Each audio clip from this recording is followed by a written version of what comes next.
Welcome to the Unknown Options, the place where we explore the unknown options. My name is Will, and today we have with me Marcelle. Tell them a little about yourself, Marcelle. Hello, everyone. Hello, everyone. My name is Marcelle My name is Yellow. Marcelle I'm the Yellow. owner I'm and the operator of the Habitual Bee LLC. I am a land steward, and what encompasses that is farming, beekeeping, public history regarding the land that we're on, and also building relationships with the public and the land and our traditional foodways. So, yeah, and cultivation. Yeah, it's a lot, but we're going to dig into hopefully it all. I know we only got a few minutes, but we're going to dig into the bulk of it. So essentially, I guess how did you get to where you are now? I guess from like high school, middle school, whenever you started, how did you get to where you are? I've always been involved with nature. My mom is a gardener, a very prolific gardener. She's known as the plant lady. So being outside, working with the land and the dirt, that's something that I've done ever since I was a child. So from camps to things that I've always just been interested in, like reading books, various researches, and things like that. That is it just continued to grow. I never left it. I never grew out of it. Okay, awesome. One question I normally ask, obviously, like unknown options, we encompass a lot of careers, different paths. But a question I ask is college required? I know you said you read a lot of books and studied this from a young age. Do you think I mean, I don't think it is, but I mean, like, I guess, what's your thought on like higher education being involved in becoming or being a land steward? I would say it depends on really what you want to do. There are some people who go the biology route or the horticulture route or the botany route. You don't have to have a degree to do any of those things. You could be self-taught or community taught. But if you want to work in certain institutions for a certain pay grade, then you're going to have to get a degree. Me, I'm a certified beekeeper with the state of North Carolina. With their North Carolina Beekeepers Association Master Beekeeper Program. I do not have to be a certified beekeeper in order to beekeep. But I have that certification, and I will continue to gather certifications because that provides me with a different educational support and community support. And personally, I just don't mind being, the rigor. I don't mind the rigor of that and being able to say that I accomplished this. My master's is not in anything plant or animal related.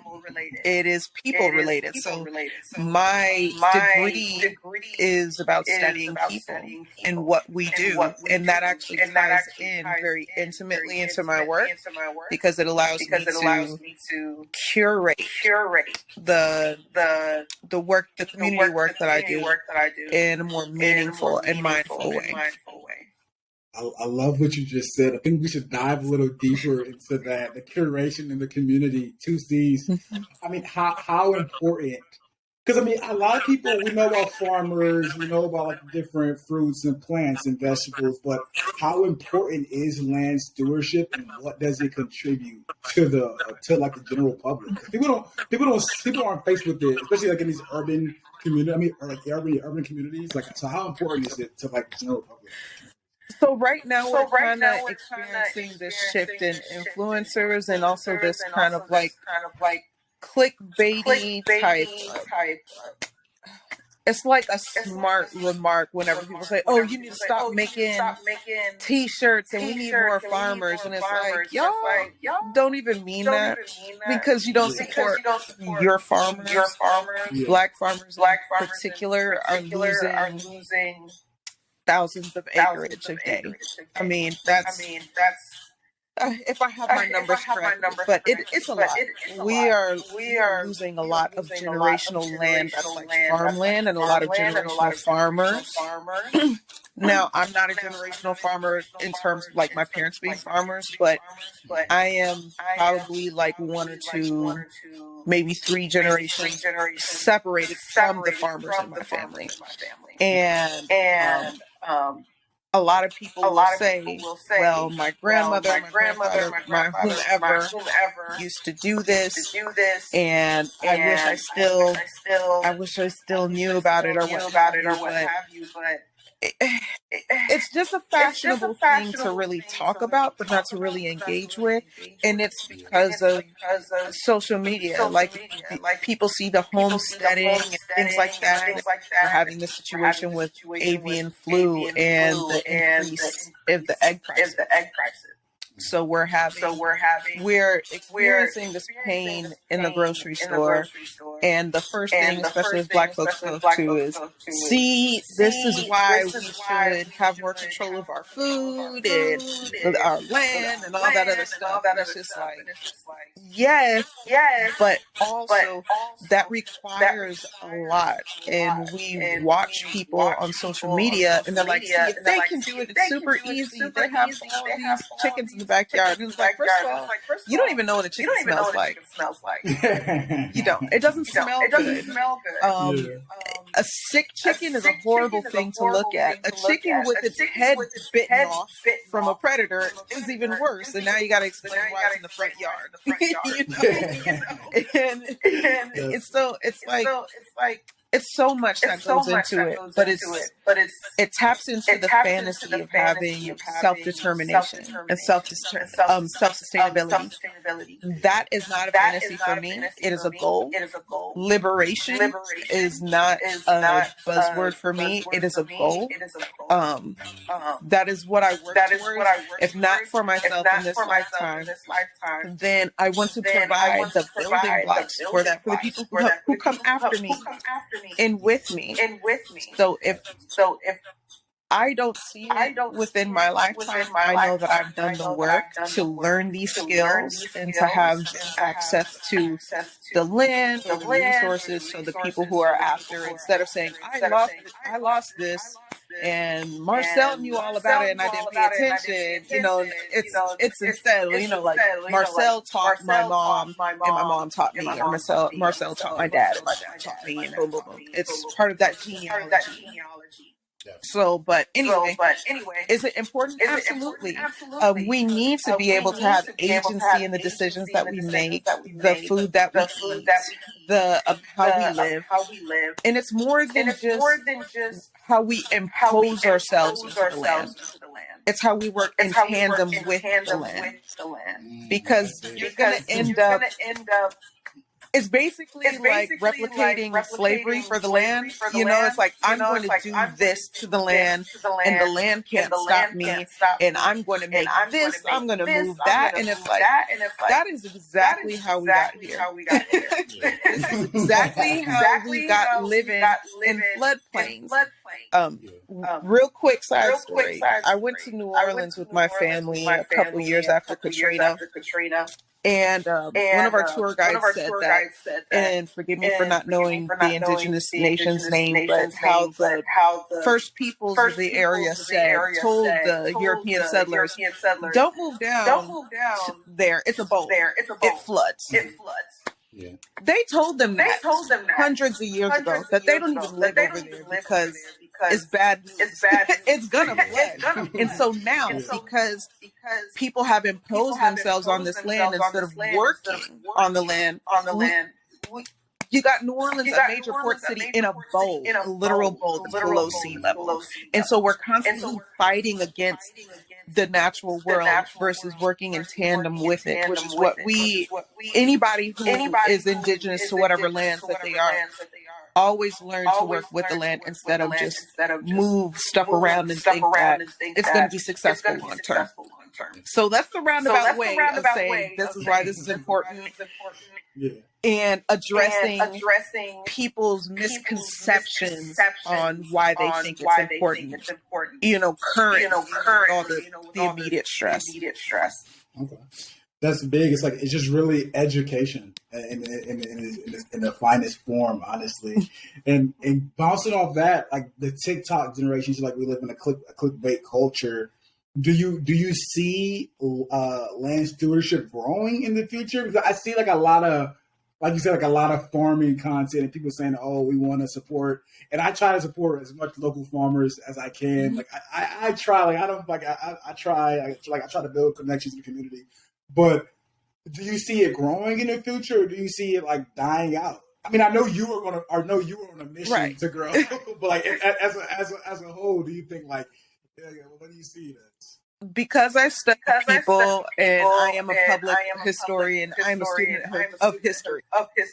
Okay. So that means everything has an ebb and flow. Nothing surprises me politically or socially because everything has this kind of like boomerang effect where it just like kind of, or wave effect up and down and everything else. So I will say, like you will see it. Mark my words, right? This is going to be an example. Right? I would say 2 years ago. A friend of mine who's an egg farmer. He's a black man who's an egg farmer in Hidden Valley. Okay, in Charlotte, in the hood, right? He's an egg farmer. And he told me that 2 years ago, he couldn't even give away some of his eggs. Nobody wanted to try some of his duck eggs, other things like that. They were like too scared. And he ended up having to really scale back his farming, including hog farming up in Lincolnton, because it was just the cost. And it was not, he wasn't getting enough support, basically. So this egg situation happens, right? This year. Now his phone is blowing up. Hey, you need to start. Eggs. Are you selling eggs? What's going on? Yeah. So he's working on getting started again. It's going to cost him about $2,000. We're working on a crowdfunding campaign with that. But in the meantime, he's looking for chickens and stuff. He said the cost of chickens has increased. God, I want to say maybe like over 100%. Goodness. So it's basically doubled. And he's or more. And he's talking about how hard it is to actually find the birds at any age. He used to be able to just purchase laying hens right now, but he's relegated to little chicks, and the cost of these chicks went from like maybe like $2 to like $3 to $6, something like that. Just for a chick, right? Now the cost of coops has increased dramatically. So if he's going to be dealing with hatching and rearing chickens from like a small age or anything like that, the cost of doing business has increased rapidly because everybody now thinks that they can raise chickens in their backyard and they're going to do it. Because apparently eggs are very expensive due to the avian flu. If they were tuned into people who are already had backyard chickens and stuff like that, a common joke that people would say is like, "Here's my $1,000 egg," and it's their first egg that they got from their chickens after spending $1,000, $2,000. That's just from the rearing of these birds. So, with that little anecdote, it's hot right now. But when people start feeling it, the actual work that goes into it, the actual losses. There's people who have their entire flocks completely wiped out due to illness, predation, or maybe they just don't know what the hell they're doing. you know? Yeah. So you're going to see that. Lockdowns did a lot of that too. Everybody was making sourdough bread. It cost the cost of starters for sourdough starter shot up Everybody wanted bees. The cost of beekeeping equipment shot up. So there's an ebb and flow with it all. I do see it sticking more because you got to think about it. There's a lot of habits that we have. If you have grandparents that lived through the Great Depression, then you carry a lot of their Great Depression habits because it was taught to your parents and then you learned it. You may not realize why you do these things. Think of it like the plastic bags underneath the kitchen sink. You know, where we, instead of using Tupperware, you're using the margarine tub. Right? Yeah. That type of cost-saving stuff that gets passed on from generation. So there's going to be more people who pick up on this experiment. There's going to be some people who are like, I tried that. It was too much. I had it $2,000 egg and I'm fed up with this. And, you know, there's going to be social retaliation, government retaliation in terms of there's people who their HOAs are going to prevent birds, having yard birds. There's going to be an increase of city ordinances that prevent roosters, different things like that. You need roosters if you want fertile eggs and if you want protection for your flock. So the same thing applies to if someone gets the bright idea of wanting to plant a garden, like an edible garden in their front yard. All of a sudden, there's going to be an HOA drafted in their area if they didn't have it before, and no growing food in their front yard. And there's currently HOAs who have that, where you can't plant anything edible around your house.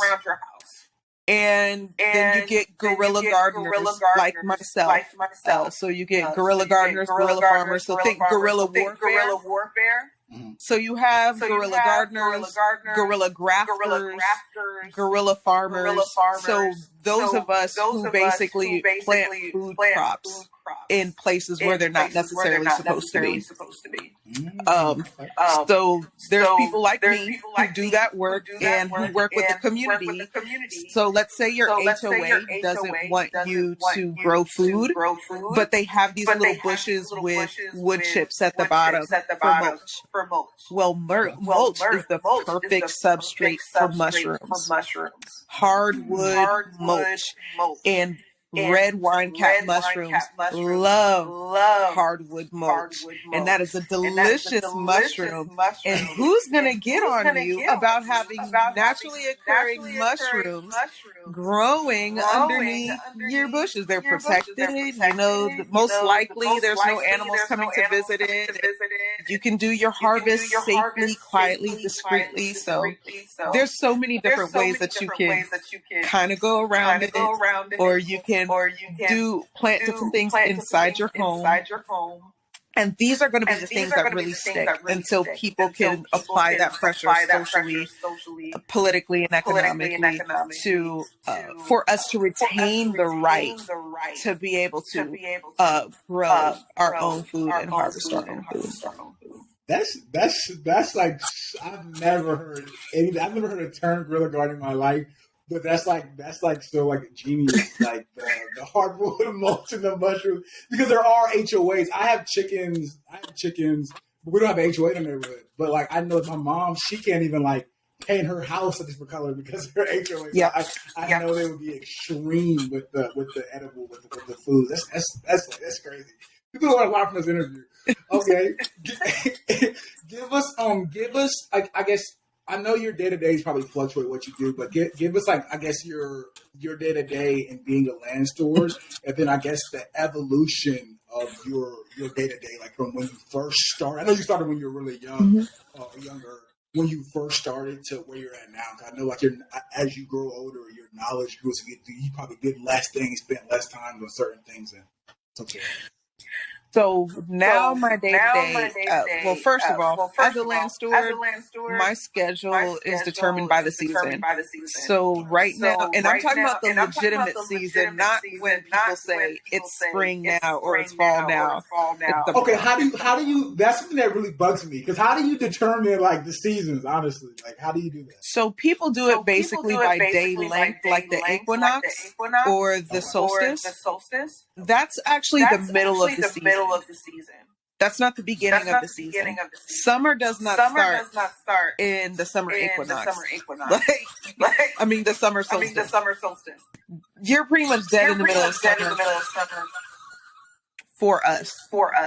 Okay. So same thing with like the winter solstice. No, winter has been here. So I actually just follow the earth. Like right now we're in early spring, late winter / early spring. If you look outside, things are blooming. We do have to pay attention to climate change and how things shift, and see how the land responds to that, and try to support the land in these changes. But so my schedule pretty much determines on what the earth want to do, along with what I want to do. So like for now, I am in the ending stages of prepping for bee season 2023. That means painting the bee boxes, doing early inspections for the beehives, the colonies, in any of the apiaries that I'm inspecting, making sure everybody's healthy, make sure everybody survived if they did, because bees are livestock, so I have to treat them like animals that I brought over here to take care of, right? So like think of it, I consider them like flying cows. That's pretty much flying cows. Yes, flying cows that want to sting me in my face. Do you? I've been like, I follow a couple of beekeepers. Well, I don't know if I follow, but I was on my Explore page. Well, I used to. I was on Instagram, but they say they don't wear like the keeper gear because they don't get stung a lot. Is that true or? I don't know what they got going on, but I don't believe in that. Because the thing is, all you need to look at somebody who's been stung in their face. Because bees aim for the eye. Oh, really? Yes, because their primary predator, the European honeybee, are bears. You got to really think about that. Like, a bee can't get a bear on the arm for real, or there's a lot of hair. But those fine, short, thin hairs are all on the snout, the nose, the mouth, the eyes. That's how you, and also the groin. So the bees aim for your jump. They aim for your jump. They aim for your face. They aim for the sensitive area. So Marcelle does not go near the beehive without her veil. And if I didn't have my veil yesterday, then I would have got stung in my face even this early in the season. And I wasn't even inside of a hive. They were just eating some food, and there was a bee who I startled, and she was coming after me. It was odd, and I fussed at her, but that's just one of those things you have to take precautions. Definitely. Okay. But either way, yeah, my day right now really consists of preparing for this bee season and swarm season, which is going to be very interesting. And making sure that my swarm traps are prepped, that the apiaries that I am managing are ready for me to do whatever bee management stuff. That's early in the spring, which is a lot. It'll eat up all of our time if I was going to talk about apiary management.